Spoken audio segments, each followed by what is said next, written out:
Hey y'all, Unicorn Overlord came out pretty recently, and I've fallen in love with it.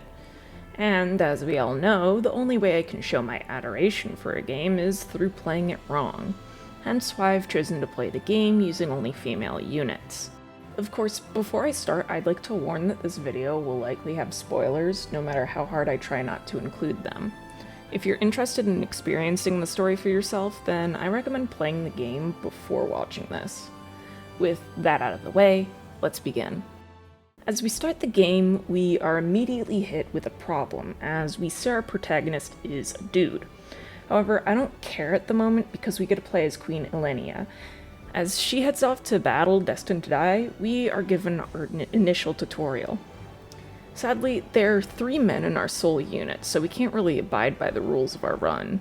Because of this, I won't put rules into effect until we finish the tutorials. Either way, we get to watch the squad beat up enemies before confronting Valmore and fading away.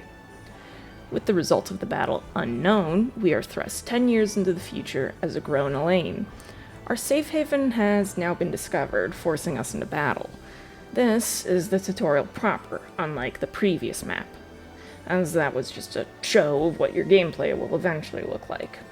We force our way through the first half of the tutorial, forced to make certain actions so we understand the gameplay. Once we reach the second half, I choose to only use Lex's unit to fight off the enemies here. The reason I do this is due to Chloe being the other character in his unit, meaning she'll gain experience from these battles. Scarlet is useless here, as she'll be lost to us soon, and while Scarlet is meant to be used against Hodrick, we can thankfully just throw Lex at him over and over. See, there's no consequences to doing this for now, as stamina is not a factor in the tutorial. If you manage to reach 0 stamina here, it'll be refilled automatically, allowing you to throw a unit at an enemy over and over, without consequence. Once Hodrick is felled, we learn that his mind had been controlled and was free thanks to unicorn magic. With that then promptly ignored, we make our way out of hiding to bring the fight to the mainland, and it's here we're given an option as to what difficulty to play on. Now, while I could be funny and choose Truzanoirin, I settle on tactical. You know, it matches my usual choice of playing on hard instead of normal or lunatic for my challenges, and if I ever feel it too hard or easy, I can always change this later, and I will note if that happens. With our difficulty chosen, we land in Cornea, and Scarlet's been taken. Great. Whatever, let's get into our first real battle now that we can customize our units. Since Chloe's the only gal we have, I make a unit that contains just her and, well, that's a problem. Alright, let's make a compromise then. I'll only attack with women. I do want to eventually have female-only units, but I need to survive to get there. So I shove Travis into Chloe's unit, putting him in the front left of the party for a very specific reason. I also remove his attack skills so he can't do anything in battles. As we enter our first few bouts, we see exactly why I chose Travis. While I love Hodrick and he's useful in his own right, Travis is a thief with high evasion, making it hard to hit him. Seeing as my time is limited, I take the town before making my way to Aubin. Once I reach him, Oh, well, there's a new problem. I can't outspeed his unit's healing.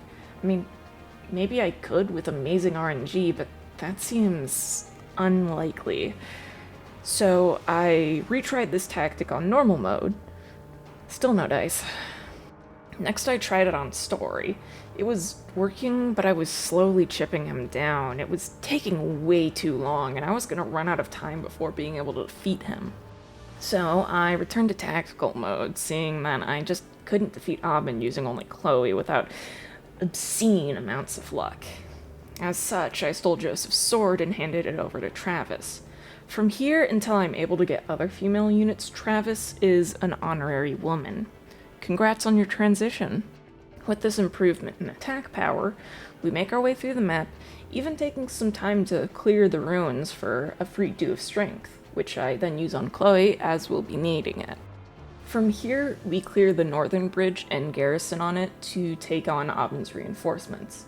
Once they're dealt with, we're left with about half the allotted time remaining. Hopefully this should be plenty to deal with Aubin. Now, while it may seem a problem that Travis dies to Aubin a few times, it's fine thanks to Chloe's Valor skill, reviving down units with 1 HP. As I have 10 Valor, I can just keep attacking without a worry. Also, Travis's passive stealer kinda prevents some healing, so life's a bit easier now. I do have to stop my attacks and rest once, but with continual attacks we eventually manage to down Aubin, finally clearing our first proper map. Up next, helping Rolf. Usually you're supposed to deploy Elaine to talk to the hunter and recruit him. However, Elaine is not a woman, so Chloe's unit is the only one to head out. This is for the best though, as Rolf won't be restricted by my rule set as an ally. As such, I can send off Chloe to take the nearby fort while Rolf removes of any enemies who approach him. I should also note that I'd bought the Unwavering Spear. This comes in handy here as it comes with the true thrust attack, which will always land its attack, even on an enemy that can dodge, like thieves. This allows us to make quick work of the enemy before marching on the enemy stronghold. Again, dealing with the boss here is pretty easy thanks to Chloe now having an unmissable attack. With the battle over, we're then given a choice. Condemn Gamel, or let him go free. Letting him go free will recruit him later down the line. However, he's a man, so I condemn him, because that's a free 10,000 gold, which is amazing to have at the start of the game. So, alright, everything's going well now, and the next battle isn't so bad either. It starts off pretty well, as I easily take the town, but I get a bit too full of myself and try to take on the fort. After successfully taking it, I die to an archer. Mostly because I made decent progress that I haven't been used to thus far, I chose to use my only hallowed cornash to revive my unit and continue. Though I'm not exactly in a great position, so I make the choice to let the enemy take the town while I'm focusing on Bruno. While they are successful in their venture, I'm just as successful in taking the boss down before they could do more damage. Thanks to this battle, I have now upped my renown rank, allowing me to recruit mercenaries. Luckily, I have access to female soldiers and griffin knights. Sadly, this means we have to retire Travis. And, by the way, female thieves don't exist, so that's it for those adventures.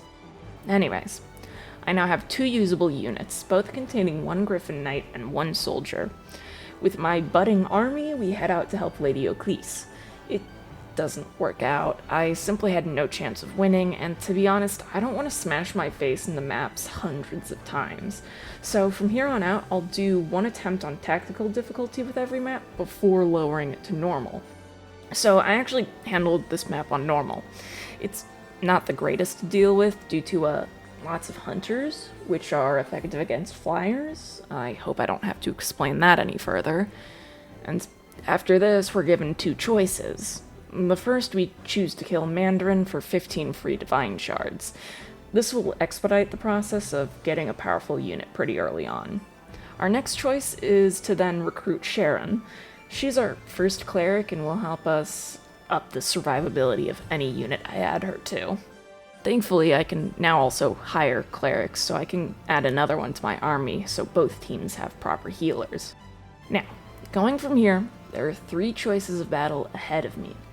Each of these battles will provide me with a new unit. However, only one of these units will be usable. Funnily enough, the one battle with a unit I can use is a required quest for the story. Well, I guess you could rush the final boss whenever you want if you want to screw yourself over, but it's mandatory if you want to make progress towards the true ending of the game. As such, the obvious choice is heading to the swamp and helping Yana. She's meant to act as our tutorial to magic users, and oh boy, is it fun to finally have the strength to wipe maps. Due to now having 3 units at my disposal, along with the variety of both physical and magical attacks, I now have greater flexibility with my tactics. And I'm letting you know right now, this lets me go on a streak of completing maps on tactical mode now. In fact, the rest of the maps I do in this game are done on tactical. I do love a fair challenge, which, considering my standards, is a pretty skewed interpretation of the phrase. Anyhow, dealing with this map is a breeze, as Yana can both attack armored enemies and provide magical assists. The biggest issue with using assists is that they'll cost her unit stamina each time, so I need to be careful about my usage of this strategy. However, as demonstrated when I come upon the commander of this map, garrisoning an assist unit in a watchtower will negate this problem. See, garrisoning units comes with the benefit of not suffering stamina consumption, and due to garrisoning in a watchtower, Yana also gains the benefit of increasing her assist range and damage. Which, to put in far fewer words, infinite fire make boss go bye-bye. With that battle out of the way, we now gain Yana. I decided to hire a second witch so as to make a backup unit that can come in with powerful magic if need be. From here, I choose to attack Auk. Now, dealing with wizards is a breeze, mostly because my front line consists of Griffin Knights, great dodge, decent magic defense, you know how it is, and having 3 units makes this a quick battle. After the fact, we're given the option of recruiting or executing Auk. I can't really use him, so I guess he's dead now. He may be my Blorbo, but executing units I can't use will always be funny to me. Also, a free Lapis pendant. Yay! From here I deal with Berenice. It's more of the same, but I can actually recruit her. And it's here that we gain one of my favorite characters and classes. Trust me, sellswords are powerful if you know how to use them correctly. Immediately after, I recruit Oclise, as I found enough divine shards, and while she might be at a low level to match our strength, she'll be an extremely powerful asset, thanks to being an advanced class. So we test her strength while liberating Barbatimo. This stage puts up a bit of a fight, mostly due to the number of hoplites on this map, but with all my magic units, it's no problem. Normally you'd recruit Morden here, but he's a dude, so I execute him, which is sad because he's one of the bros, but also useful because doing so gives us 30 honors. And it's here I realize I should probably explain what honors are. Basically, we have 2 currencies in this game. Gold does its usual thing of letting us buy equipment at stores. Honors, on the other hand, are used to directly enhance our army.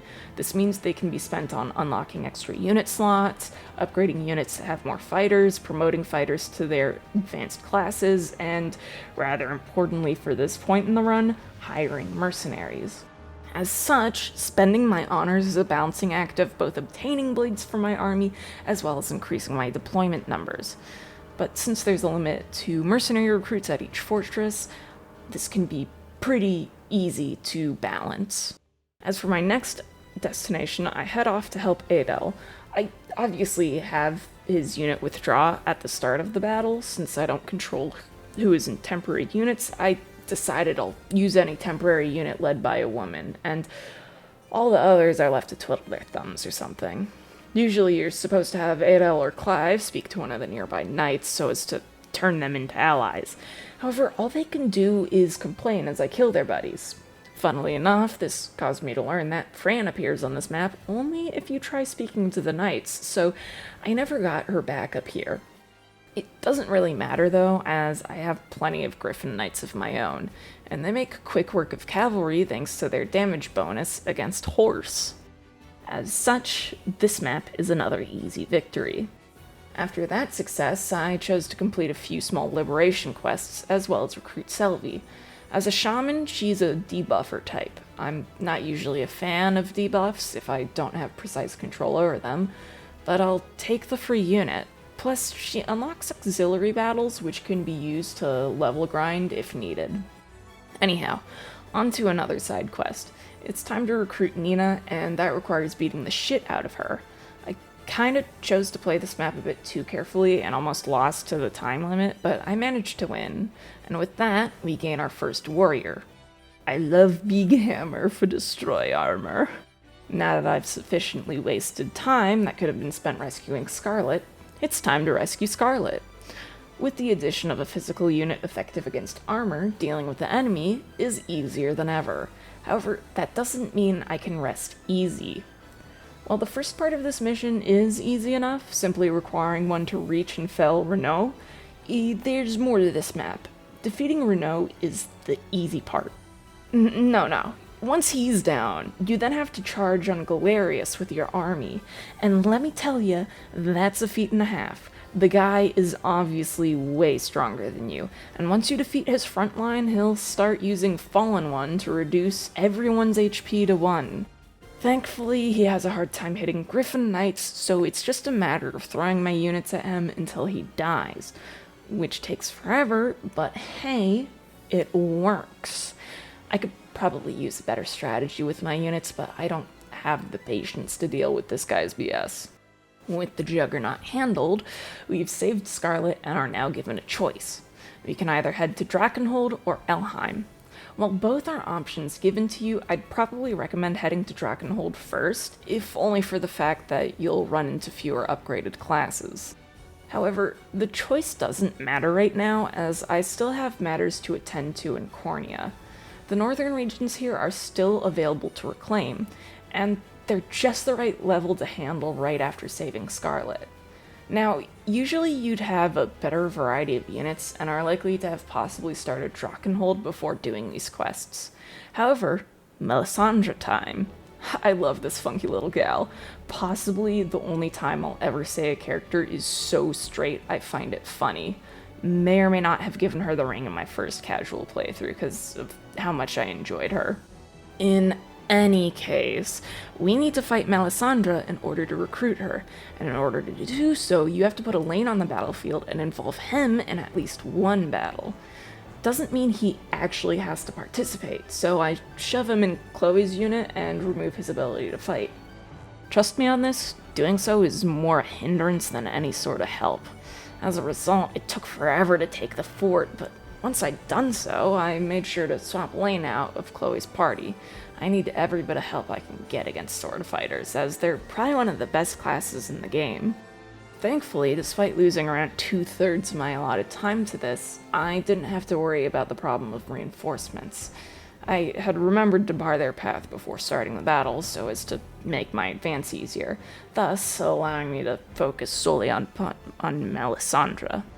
Once she was defeated, I was thankfully able to successfully recruit her. Seems having Elaine stand around and do nothing in a unit was good enough for her. Absolute queen behavior, just joining the army because he wanted some guy's pants. I did a few more liberation quests from here. Nothing of note other than the true asshole formation. I hate it so much. Up next, dealing with Monica. Her battle isn't so much of a hassle as most units consist of wizards and cavalry, so they're easy fodder for my Griffin Knights.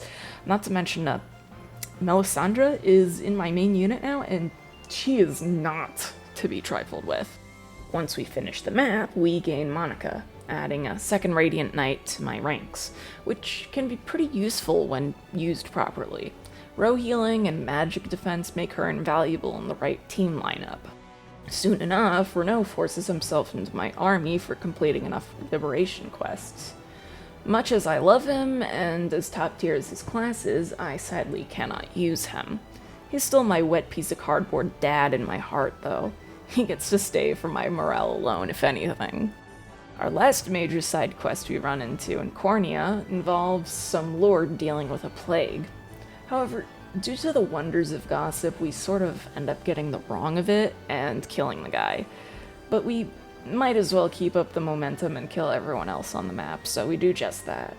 It is only afterward that we learn of our wrongs and realize the guy was trying to stop the plague, so to balance things out, we let the research continue and recruit Tatiana, and she seems quite eager to watch me die, which, fair, I'd do the same in her shoes. With that done, though, I've successfully handled everything available to me in Cornea that isn't in the vicinity of Grand Corine. As such, we finally make our march on Drachenhold. Entering Drachenhold starts us off with a simple liberation mission. It's pretty quick and there's little to note, as my units are now fairly overleveled for this. Still, completing this mission and clearing the gate gets us our next two characters, Virginia and Leia. Virginia is a great defensive wall among all the characters I'll get access to, so I'll gladly welcome her. Not to mention that her class lowers damage assists due to her unit, and one of her valor skills prevents assists on all units near her for one battle. Leia is also great because sword fighter. I hope I don't have to explain that after I gushed a bit about Melisandre. Anyways, up next is our first real mission in Drakkenhold. I use this as a time to put Virginia and Leia to the test, mostly because they're behind the others in levels and could definitely use some catching up. Now that we've left Cornea, the maps are gonna be a lot more of a sprawling mess that we need to fight our way through, and Drakkenhold is all about making you spread out and capture multiple command posts. Once I secure the center area, I decide to make a small unit that consists of only Elaine. This is for the sole purpose of having him talk to units when needed, and he's completely unable to fight. If he does manage to end up in combat, he'll die pretty much instantly. Anyways, we managed to rescue a cleric named Prim on the battlefield, and I choose to have her talk to Aramis, mostly because I want to avoid fighting sword fighters as much as possible. Once the right part of the map is cleared, I then set my sights on the bottom left corner of the map. It's here that we meet Berengaria, and oh boy, is she gonna be a really good unit to have. If you have any questions about her usefulness, she soloed some units, so yeah, she's a powerful unit to have, really. Now, once we finish this battle, we have two options moving forward. Either we take on the nearby walled city for the most direct route towards our current objective, or we go around it by weathering the desert. The battle for the city is a higher level quest, but at level 15, it's something plenty of my units are the right level for. However, there's stuff of use to me in the desert, including a character I'd like to get my hands on. So, to the desert we go. And it's here that we have to deal with a fog of war map of sorts. I guess it's more Dust of War, but essentially we start off by being able to see the map, though every few seconds a massive sandstorm will pick up, obscuring the map. These storms only last a few seconds, so it's all about memorizing where enemies are before your vision is blinded. Every time you can properly see the map is a good moment to pause and take in the state of things. The other quirk of this map is dealing with the terrain itself. There are no towns or forts you can take, meaning you can only deploy units from your command post, and the map is covered in sand, slowing any cavalry or infantry units, standard fare you'd expect if you play Fire Emblem. Because the land slows you down and you have only one deployment location, this map can be extremely grueling to get through. Honestly, the sandstorms are the least threatening aspect of the design here. Stamina consumption due to the terrain is a much greater problem. However, I have a plan in motion to ease the strain on my units. I deliberately only sent out 2 units into the fray of the major battle. Virginia to deal with the physical fighters, and Fran to clear the witches from the watchtowers. This is important for the other unit I put to work in the background. See, at the start of this mission, I sent Yana north of our starting position to deal with the Wyvern Knight garrisoned in the ruins. By fighting her, I get her to agree in allying with me. She'll now head for the leader of the gang of witches to convince her to help us take down the actual boss of this map. Now, as a Wyvern Rider, she's especially susceptible to magic, which is why I'd sent Fran to clear out the watchtowers. Doing so cleared the way for the Wyvern Knight to reach her target, giving us one less enemy to worry about. Virginia eventually reaches the Gladiator in the ruins at the center of the map. Defeating him does much the same thing as what happened with the Wyvern Knight. He agrees to help us, and we can steal the stuff from the ruins he'd been garrisoned in. With the way cleared and help obtained, it was just a matter of dealing with Magellan. He's not really much of an issue. Up next, helping Liza. She's the reason we wanted to enter the desert. She has an important niche that somewhat mirrors Virginia's. As an arbalist, Liza has the Valor ability Smokescreen, which can be used to blind an enemy for 20 seconds.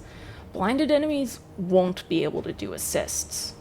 Having access to both Smokescreen and Virginia's Valor skill gives us options on how we want to prevent assists. Virginia is of better use when I want to defend multiple units just once, as we do a barrage, or if Valor is limited while there are multiple assist units in the area. Meanwhile, Smokescreen is great if you want to stop one or two annoying enemies from doing assists. Anyways, this map is much easier to get the ball rolling on, as you need to capture multiple command posts. Because a road goes through the center of the map, I send my infantry to deal with the issues down there. Oclise gets to venture towards the northern part of the map as she's a flying unit, so she's one of my few units that can ignore the sand. So I allow her to deal with the command post up there on her own. Now, usually the Wyvern reinforcements here would be a bit of an issue, as they can ignore the terrain and tend to rush right for your command post. But I've actually been keeping Chloe's unit garrisoned in our command post due to being way over-leveled compared to my other units, so I luckily don't have to worry about playing defensively. I did forget that Chloe is the one with the Unwavering Spear equipped though, so dealing with scouts was a bit of an issue for units. Well, unless you're Leia, because, sword fighter attacks are true strikes. Still, it's all good as my units converge on Gloucester. He is a Dark Knight, so it's a bit difficult whittling him down, but we get there eventually.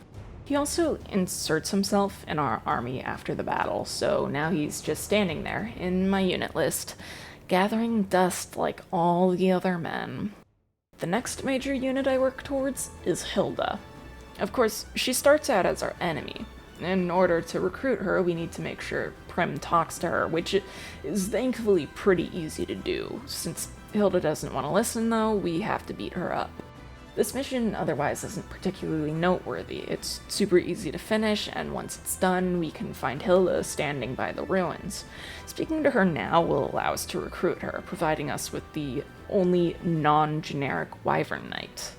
By the way, while I'm over here, I deal with Jeremy. You apparently get 20,000 gold if you execute him, so, do with that what you will.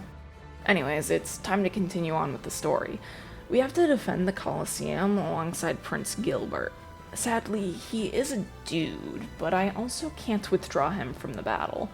So I just have to make sure no one ever reaches him, which is simple enough if you've mastered the use of catapults. As for the goal of this map, you either have to take the enemy command post or defeat 50 units. While I was planning on taking the command post to speed things up, I sort of met the 50 unit requirement before reaching their commander, which is fine, just means I got a good chunk of experience on my catapult users. However, we do lose Berengaria due to story reasons, so that sucks. I kinda ignored that though, as I did some of the usual liberation and then got sidetracked by the mining minigame. After all, the children yearn for the mines. Once I got my fill of treasure hunting, it was time to continue on with my questing. I chose to assist with the Drachenhold resistance, however they're assholes who got themselves trapped. Because, for some reason, these men don't want to work with my army. I wonder why. However, the plot demands I save them, which means it's time to get a move on. Now, this map is normally meant to introduce you to the Hoplite's Valor ability that shields you from environmental dangers. The issue here is that Hoplites are a male-only unit. This means that the only way I can defend against environmental hazards is through the use of items. Remember the saying, don't ask a woman her age, a man his salary, and a moss how many items they had to use for this goddamn run. Whatever the case, this map was pretty easy, well, other than the Gladiator Shaman Wombo combo guarding the enemy command post. Completing this side quest gives a clear shot towards the final story mission in Drachenhold. However, I chose to take a moment to deal with one last side quest. I like to call this one Virginia's Suicide Mission. I will give you 3 guesses as to what this mission is about.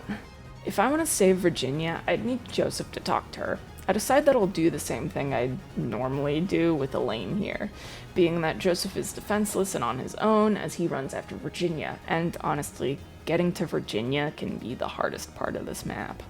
Once she's reached, it's then a matter of dealing with the catapults. Thankfully, they usually aren't much of an issue, as they tend to be manned by weaker units. The biggest issues from here on are scouts and armored units.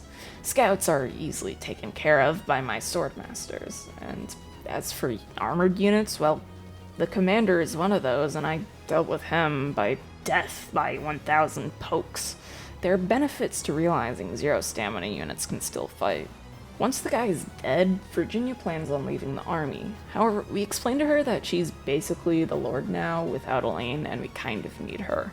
Now that we've handled all the problems in Drakkenhold, we should probably actually finish the main quest here, yeah? Well, we sort of run into an issue that kills this run a bit. That being, we'll have an allied spy named Herman on the field. As he's a spy, he'll start off as an enemy and is obviously surrounded by the enemy. However, once we make enough progress, he'll become an allied unit, which sucks because he overlaps with an enemy unit, meaning he's kind of forced into a battle outside of our control.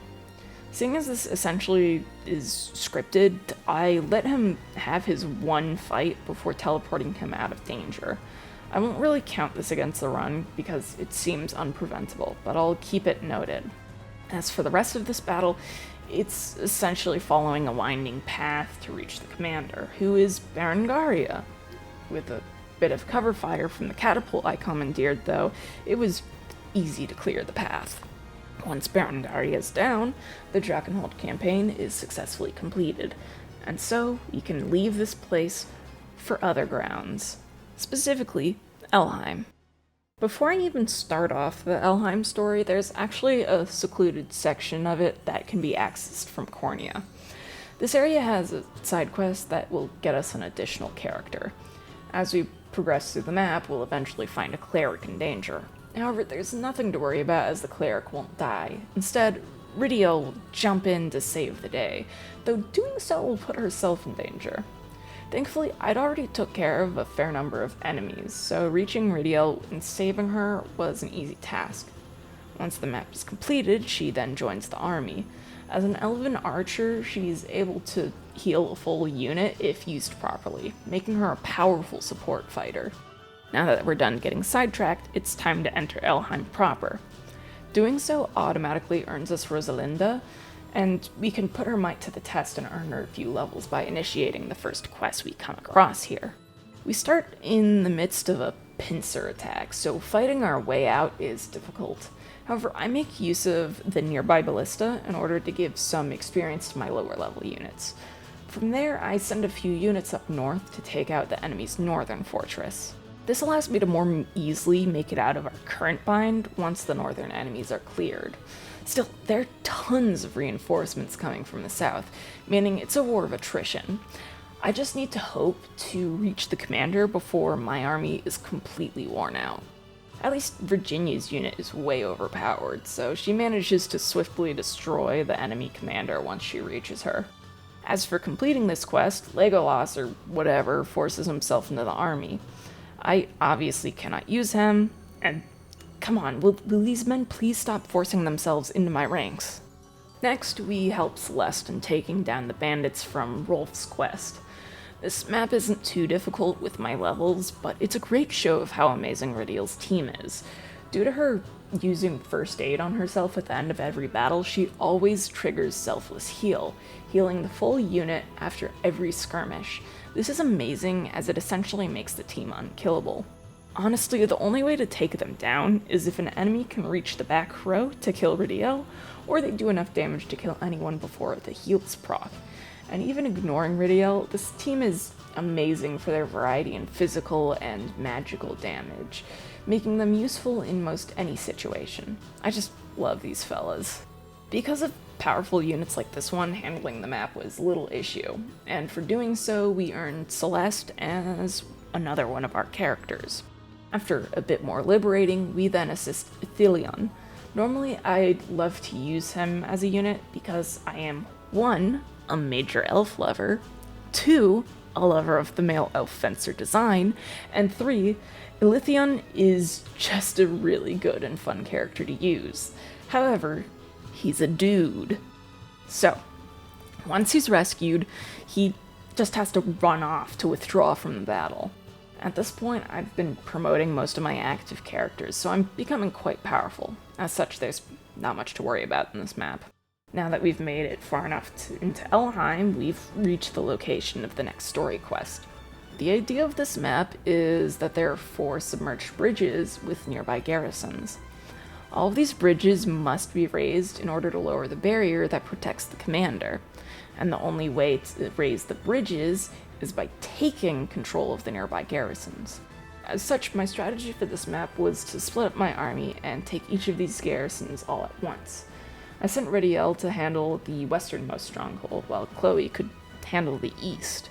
As for the stronghold in the center of the map, either you can wait to get it once you've raised a bridge to reach it, or you can do what I've done, which is to send my flying units there.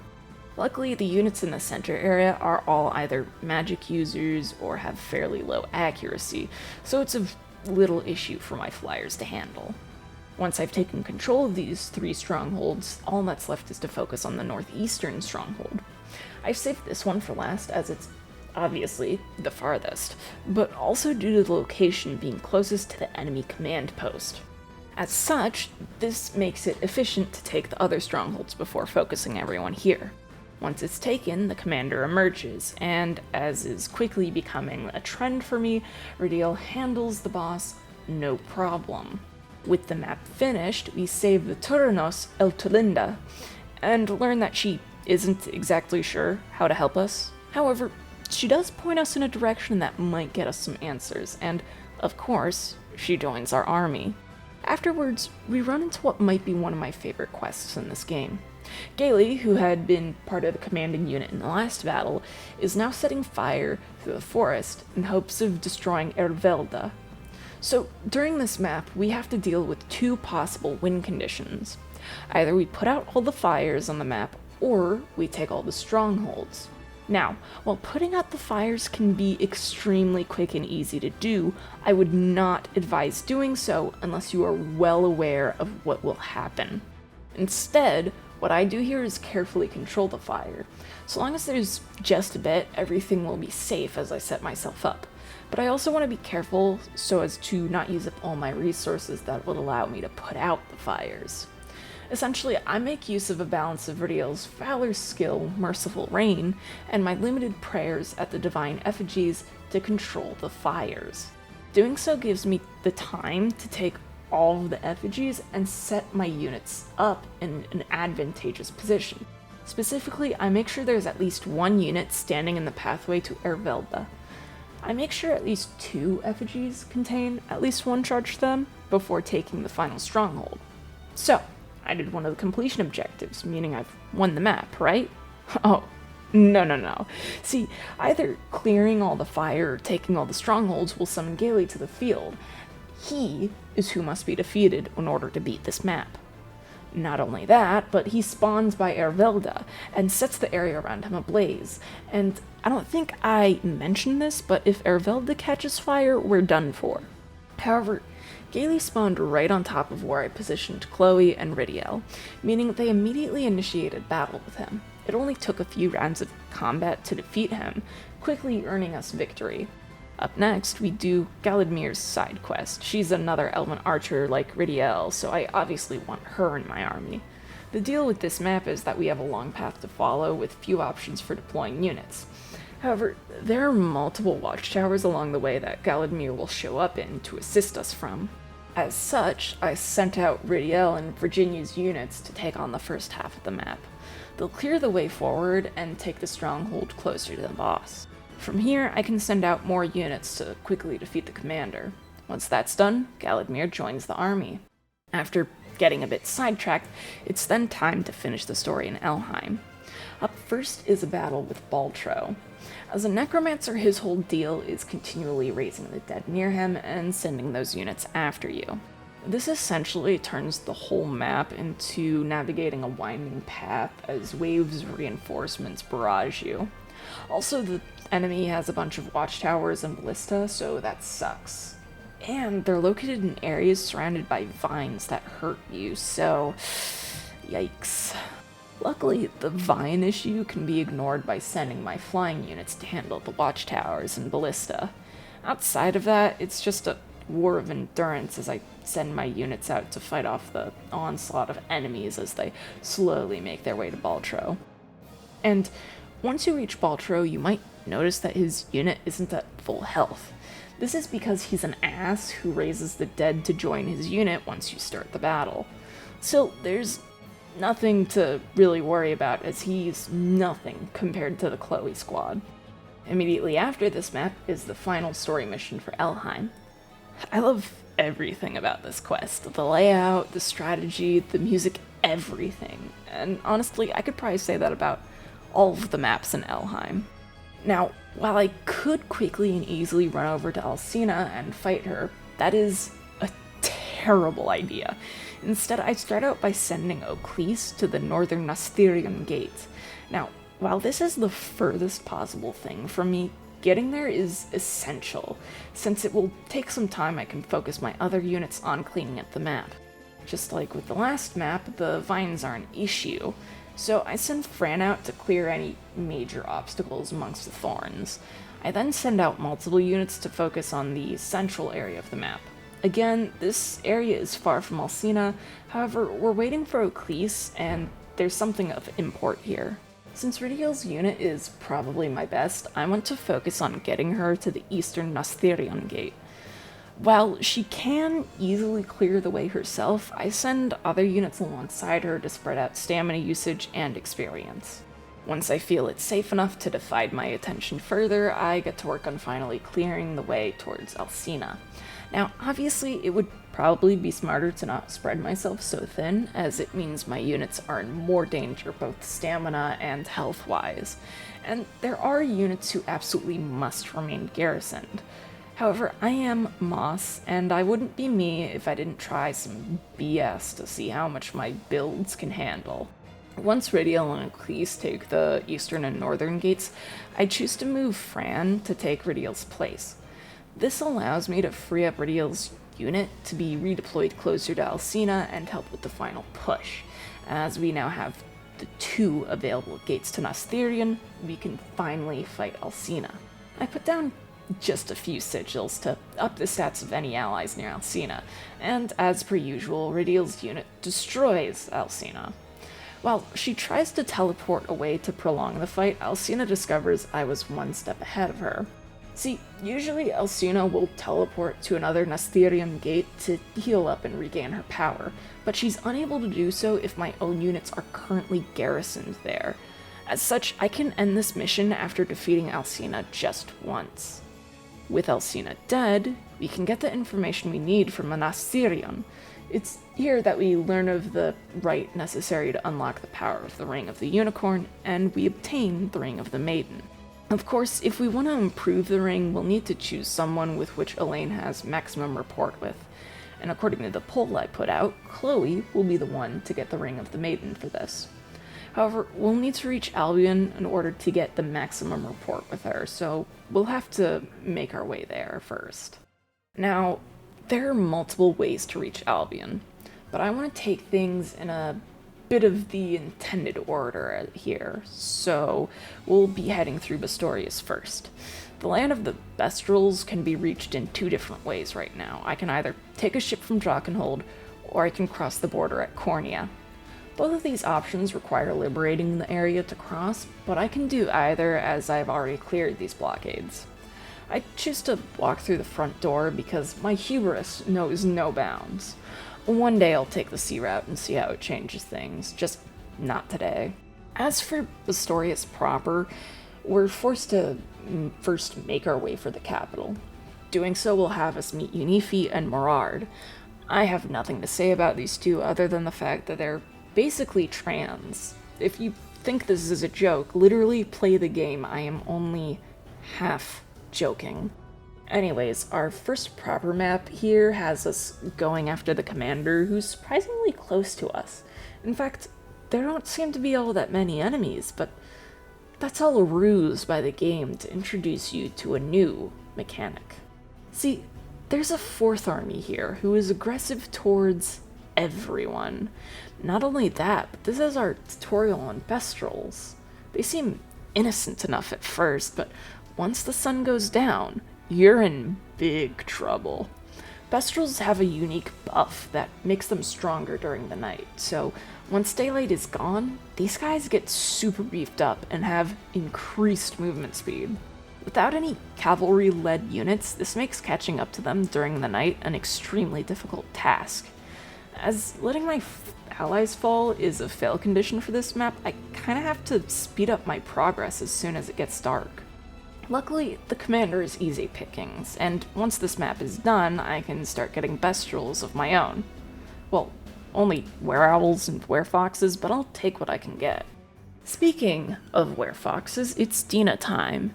I want to save my honors right now to finish expanding my teams, so obtaining Dina is basically a free way for me to obtain a were-fox. The idea of her map is to rescue her friend before he's escorted to the escape point.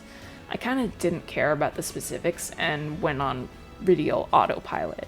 I might be becoming too dependent on her. Anyways, we complete the map with little issue, obtaining us Dina, and I promptly forgot about her because ADHD is a bitch, and objective permanence isn't real. You cannot convince me otherwise. If you tell me something exists the moment it's out of your sight, I'm calling you a liar.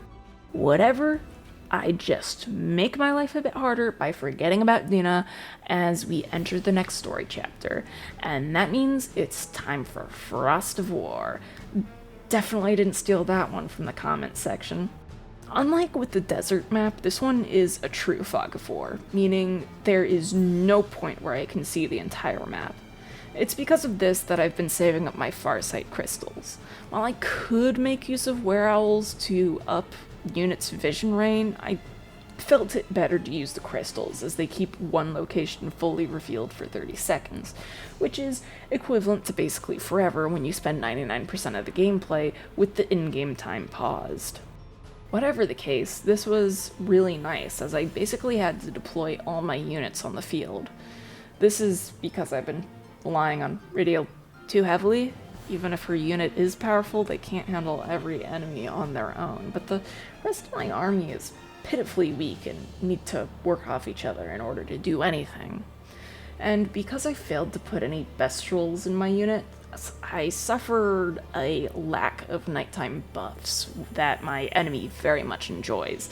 It's still doable, I just have to be careful of the current RNG seed and how it will affect battle results. That does remind me, I've never properly explained RNG in this game. However, it's not something I can easily explain, despite having a decent understanding for it.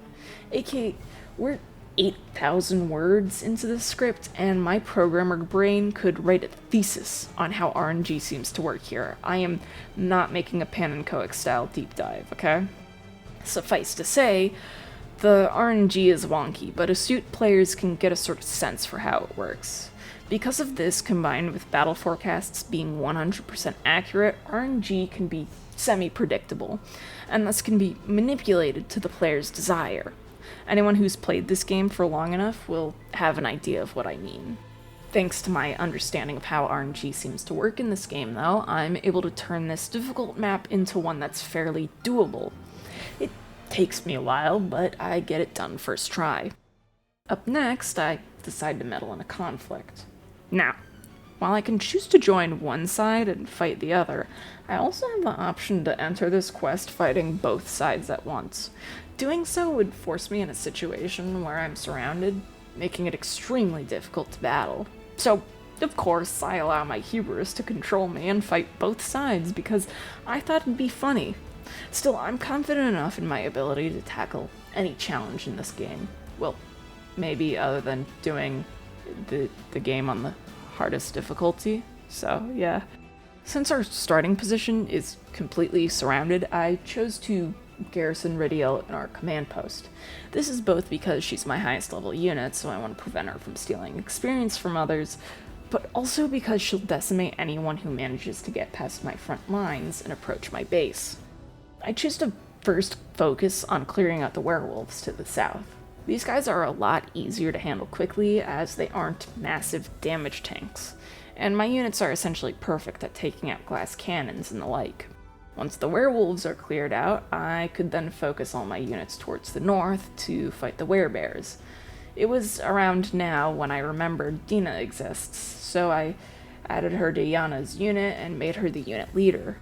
This was an important decision as night was beginning to fall, meaning any unit led by a Vestral would start moving fast, and the new Dina unit is a perfect example of this power used correctly as she zooms across the map. This allows her to pick off a ton of units from legit anywhere on the field, making it easier for my other units to traverse the area. Obviously, her team can't handle every possible unit combo, but her speed simply allows me to pick and choose, only to run off where danger can't catch her. Also, werefoxes have the jump ability, which allows them to spend valor to jump to the location of an ally or enemy, which definitely isn't broken at all, and I definitely didn't only remember it once I reached the Northern Commander. Whatever the case, this is my propaganda for werefoxes. I may not be the most enthusiastic about their designs, but man are they too broken to pass up on. Also, my hubris did cost me, just not in the way of game hard, more like choosing to fight literally everyone made it take almost 2 hours to complete this map, but hey, I'm not complaining when the gameplay's just too much fun to pass up on. After a bit more liberating, I kill Nina's old boss, and I honestly kinda laughed at her reaction. She just makes this face and there are no further consequences. Anyways, on to the next story map. Due to the mountainous terrain, this is a map with various pathways. The game itself recommends taking the northern path as it's the one of least resistance. However, I am me and I want to do the stabby stab. So, I split up my units to take each of the paths and take all the forts. This has the benefit of making it super easy to set up my units to kill the commander. Once my paths are clear, I can send in a bunch of assist units to ease the battle for anyone who attacks the commander. This proves super effective. However, the real enemy was not Wizard Man, but rather Rat Man, meaning we have one last story mission to complete here in Bastorius. It's with this mission that I realize Ridiel's unit makes for the perfect recon unit. What I mean by that is I can quickly get her to weave through enemy lines to take key strategic points without having to worry about her dying. Not to mention that Berengaria has a Valor skill to replenish the unit's stamina if need be. I immediately take advantage of this by sending Ridiel off to take out units in control of catapults, so as to make the advance safer for my other units. As the farthest catapult is way out by a fort, I also make sure to have her take that. With Ridiel's mission making good progress, my other units safely dispatch the main force in their way. Thanks to our beloved half-elf's efforts, there are fewer enemies to bog my main unit than before, but not so few as to cut my army's experience gain. These woods with the 2 forts are the main choke point that the enemy holds on my advance, so progress massively slows down when I reach it. That's fine by me though, as I have 2 catapults to make use of now and no environmental dangers. As such, I can take my time to figure out how to handle this blockade. Since the biggest issue was the healing assists, I made sure to dispatch units to handle the garrisoned were-owls. Once they were gone, pushing my way past the bridge, and thus the choke point, became extremely easy. As soon as I felt good about my progress, I withdrew Virginia's unit from my command post and sent her into the fray of battle. Due to her being one of my slowest units, it's best to save her for the end of things, and this tactic works just fine, as when she does reach an enemy, she can destroy them. Plus, her slow movement gives me the time to set up defeating the commander. This allowed me to place various assist units, and to spend my valor on various buffs and debuffs in preparation.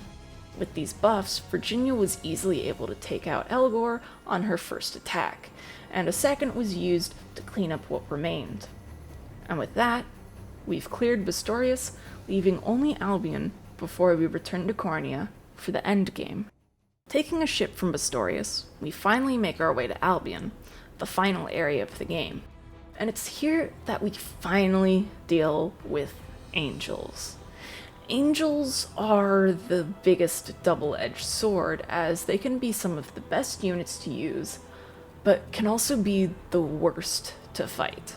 It should probably be noted here that angels are essentially opposite to Bestrels. While Bestrels become stronger during the night, angels will have various buffs when the sun's out.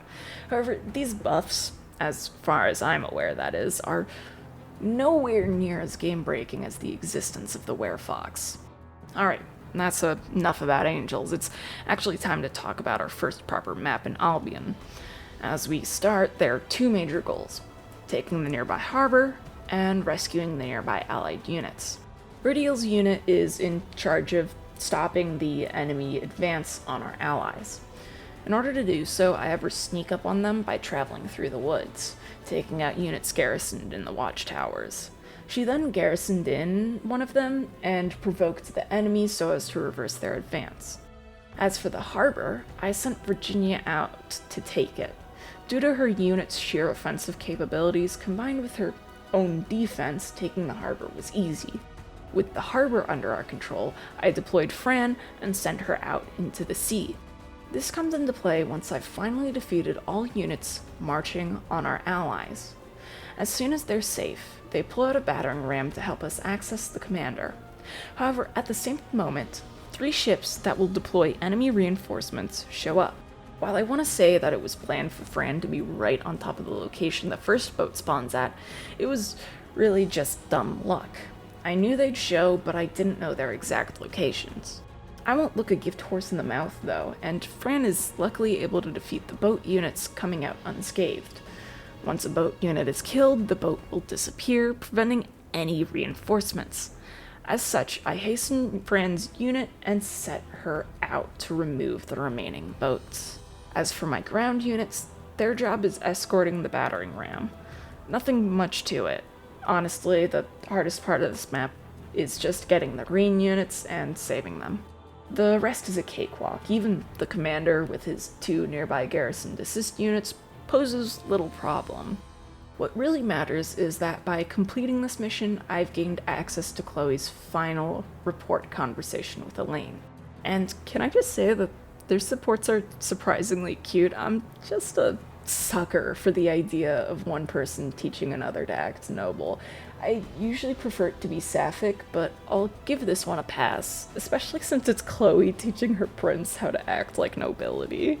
Now that our report is maxed out, I make a beeline to the shrine to hand Chloe the Ring of the Maiden, and I'm happy you guys voted for Chloe. The ring convo was just as cute as her supports, and this allowed me to experience one of my favorite tropes.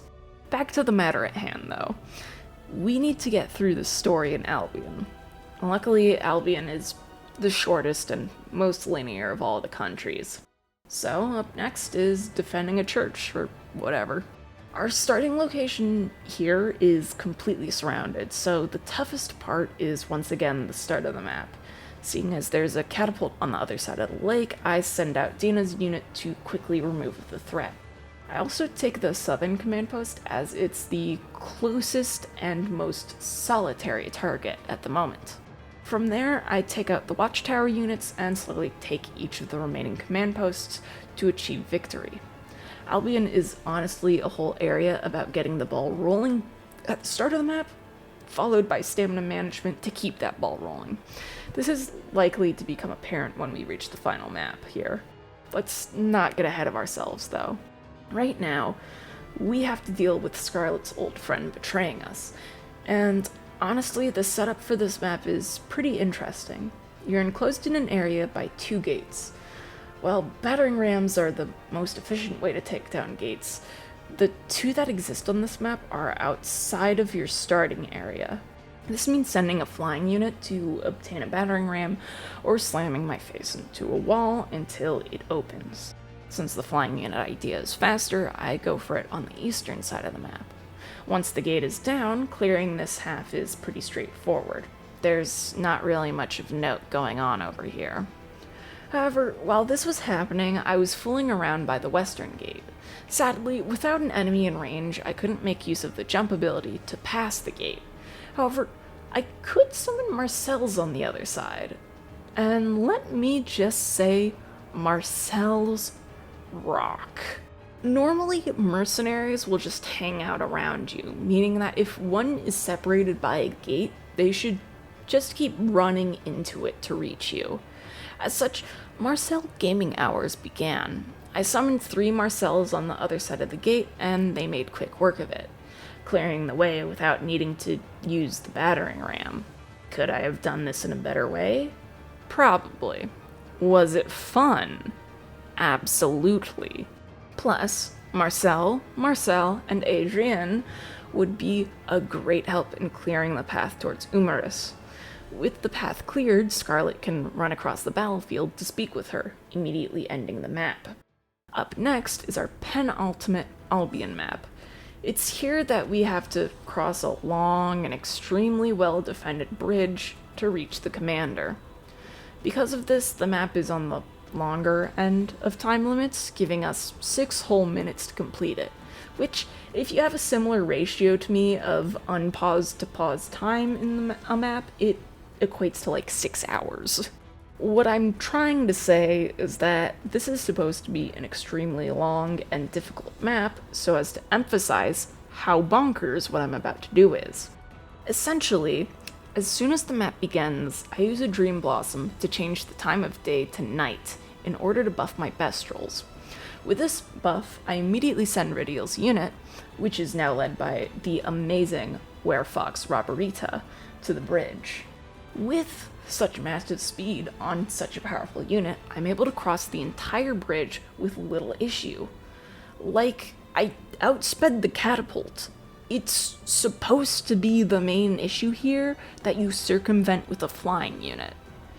Anyways, Ridial's team then takes out the catapults, steals the nearby town, and sets up to assist in the fighting the commander.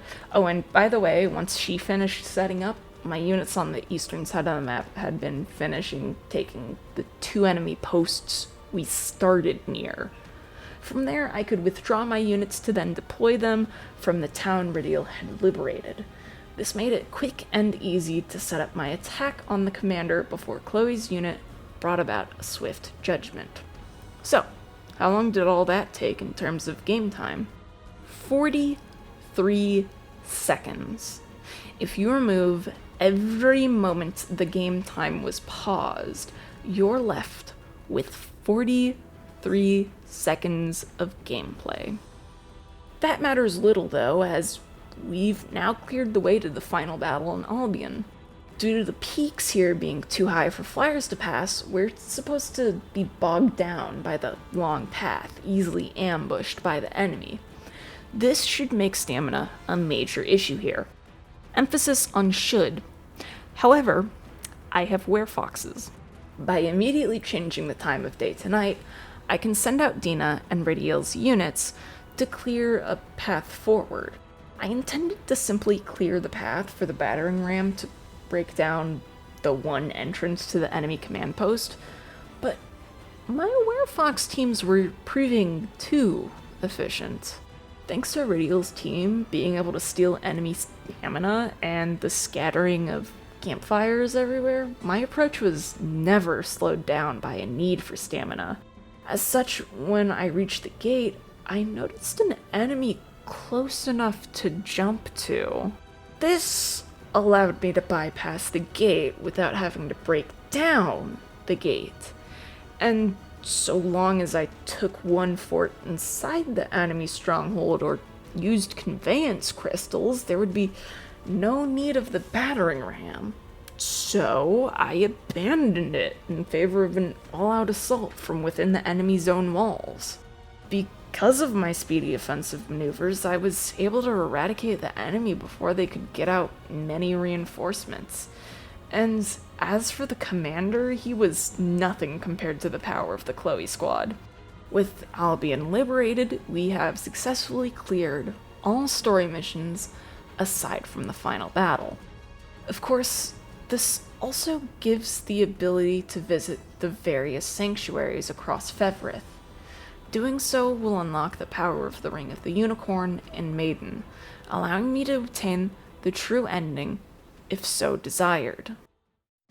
Once I've finished my preparations, we head out for the final battle. This comes in a few phases. First up, we actually have to enter Gran Kareen. However, the area is covered in a thick miasma. In order to remove it, we must take down the 4 generals. By splitting up my forces from the center of the map, I'm able to easily march on each of the generals. It should probably also be of note that I wanted to have as few units on the field when the generals were dead. And any units who were on the field were to be grouped together near the city walls in preparation to take the city. Now, I'm completely confident with this tactic as the generals are of little issue. Like, they're easy enough that the green units who showed up were able to kill one. Green units are really funny in this game. However, killing the generals brings us into phase 2, which makes this challenge run 100% impossible. Even if we hadn't failed it at the very beginning, we would have failed now.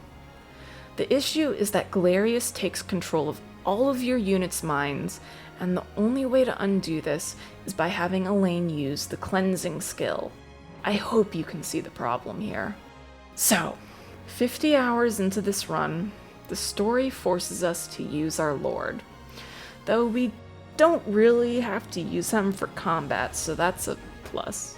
Whatever the case, once our units are cleansed, they can march on Galerius. With him finally defeated, we can kill him and obtain the normal ending. So, can you beat the game using only women? No. I had to use Travis at the start due to only having Chloe, and Elaine was necessary at the end of the game if I actually wanted to make any progress. This is the case for every ending, by the way, so there's really nothing I can do to work around this issue. If you say the challenge run starts once you can start hiring mercenaries and allow Elaine to use his valor skill, then the normal ending is definitely possible. Not sure about the bad ending for some of its own reasons. As for the true ending, well, let's talk about the true ending, I guess. As I've stated before, I've done everything necessary to obtain the true ending.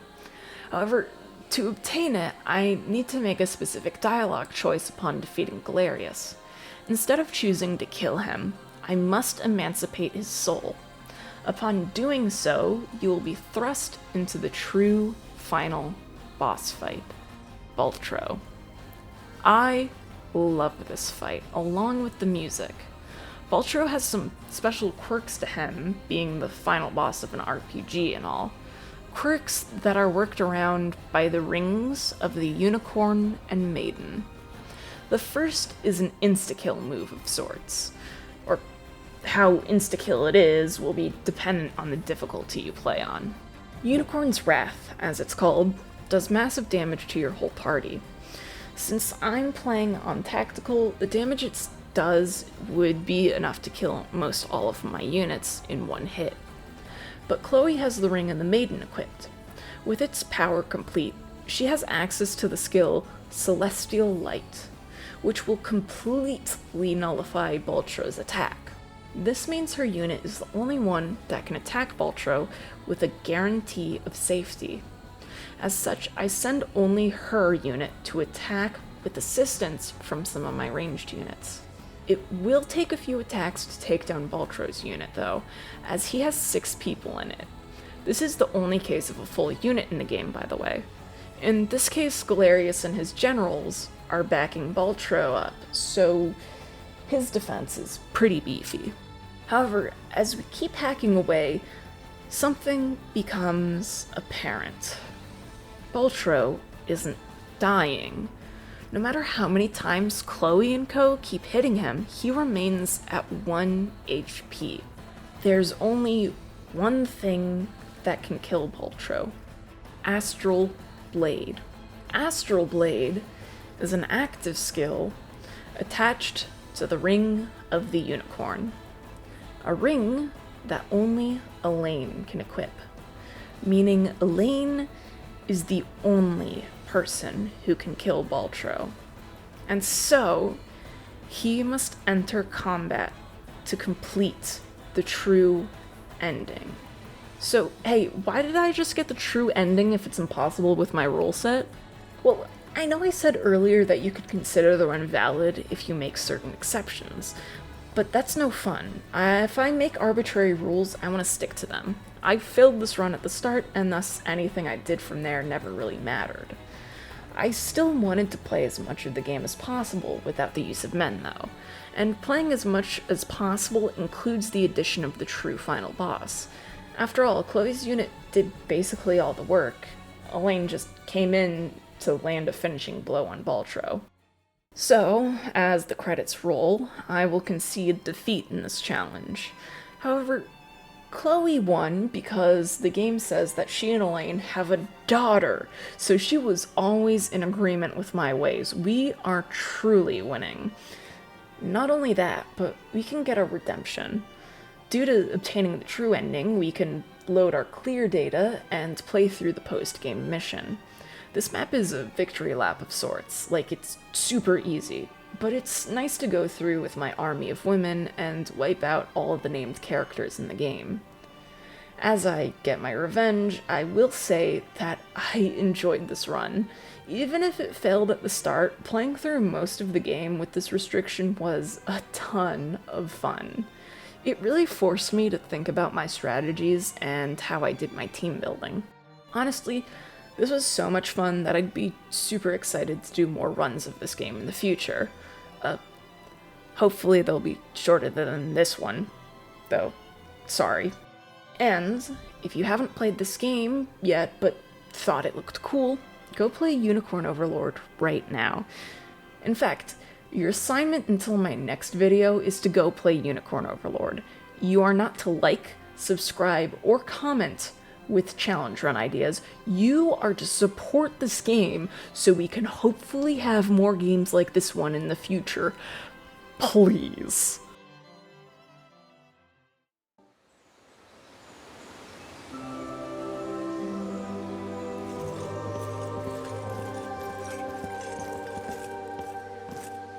Is there something I can help you with, Your Majesty? I'd like you to have the Ring of the Maiden.